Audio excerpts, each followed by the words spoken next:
52 BC, Gaul, a Roman army stood surrounded. Thousands of enemy warriors covered the hills around them. By every measure, the Romans should have been afraid. The soldiers remained calm. Weapons were checked. Supplies were organized. Defenses were reinforced. It looked less like an army facing disaster and more like an army expecting victory. That confidence came from something Rome had spent centuries building. Not a weapon, not a fortress, a military system that would eventually change the course of history. It was called the Roman Legion, and for hundreds of years, it helped transform a small city into one of the largest empires the world had ever seen. But Rome wasn't born powerful. In the beginning, it was just a small city surrounded by stronger enemies. If Rome wanted to survive, it needed a better way to fight. Most ancient armies were temporary. Farmers became soldiers during war and returned home afterward. Rome began building something very different.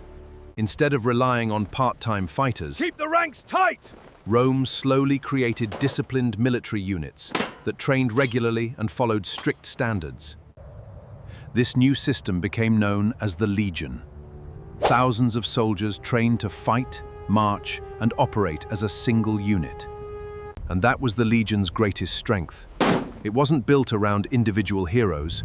It was built around teamwork, discipline, and coordination. But discipline alone couldn't explain Rome's success. The real secret was how Roman soldiers trained for war. Roman recruits spent years preparing for combat. They marched long distances, carried heavy loads, and repeated the same drills again and again. The goal was simple. When battle finally arrived, every movement had to feel automatic. There would be no time to think. This training produced soldiers who could stay organized even in the middle of chaos. And that often decided who won and who lost. Soon, Rome's enemies began noticing something unusual. Roman armies didn't break apart as easily as other forces. And nowhere would this advantage become more obvious than under one man, Julius Caesar. Because Caesar commanded one of the most famous legions in Roman history. That legion was called Legio X Equestris. Out of all the units in his army, this was one Caesar trusted most. Whenever a campaign reached its most dangerous moment, the 10th Legion was usually there. But Caesar's trust wasn't based on loyalty alone.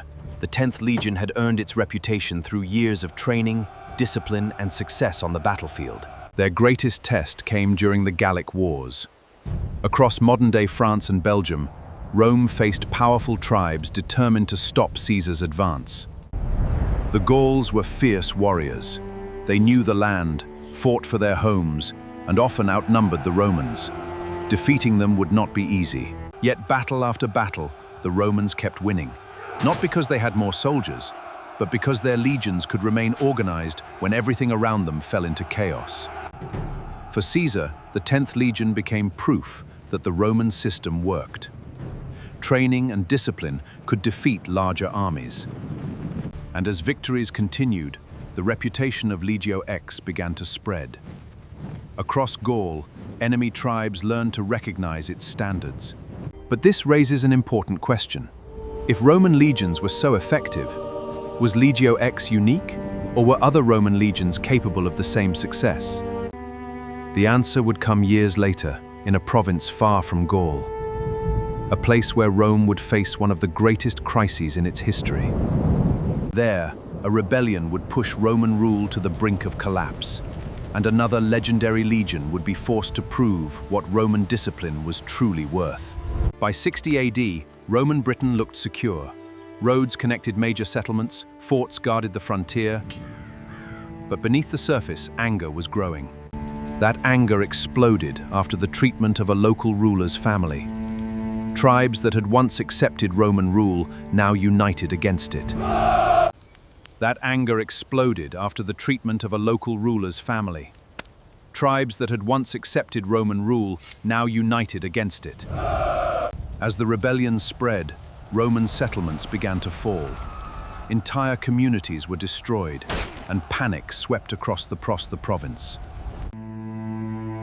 For a moment, it seemed possible that Rome could lose Britain entirely. The province stood on the edge of collapse.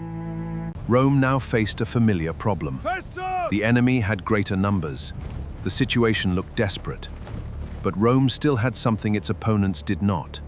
Among those forces was a legion that would soon become legendary. Legio XIV Gemina. Like the 10th Legion before it, the 14th was built on the same Roman principles. Keep the ranks! Keep the ranks! Discipline, Training! organization.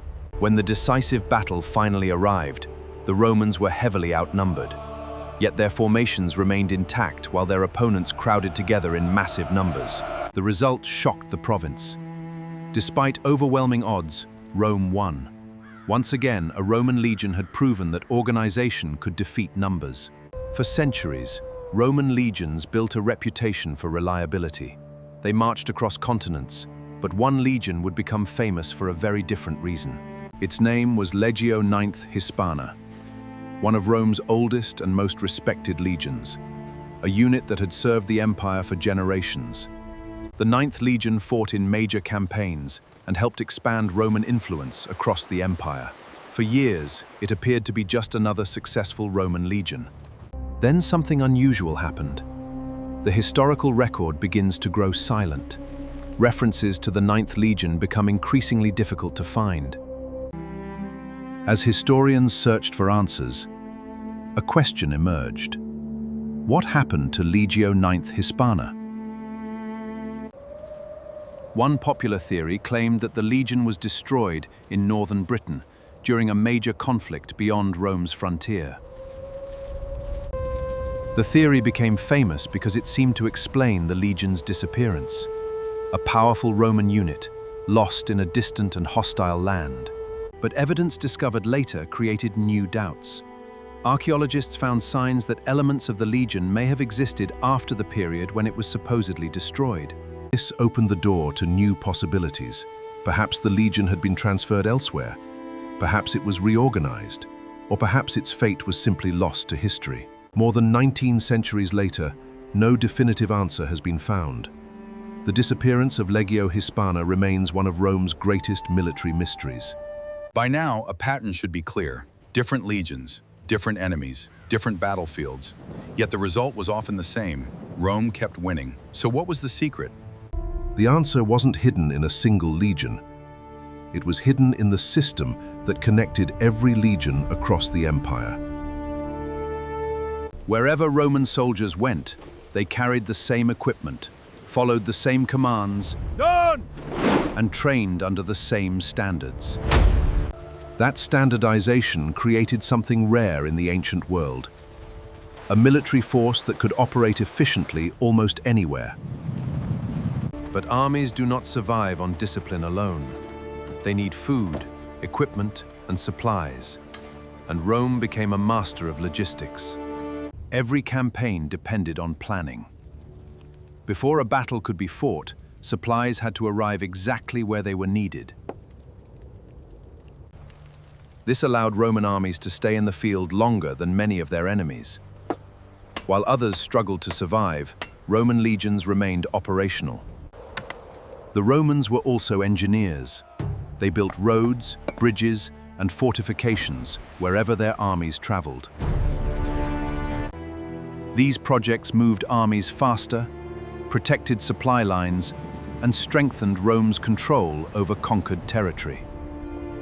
Together, discipline, logistics, engineering, and organization created something extraordinary.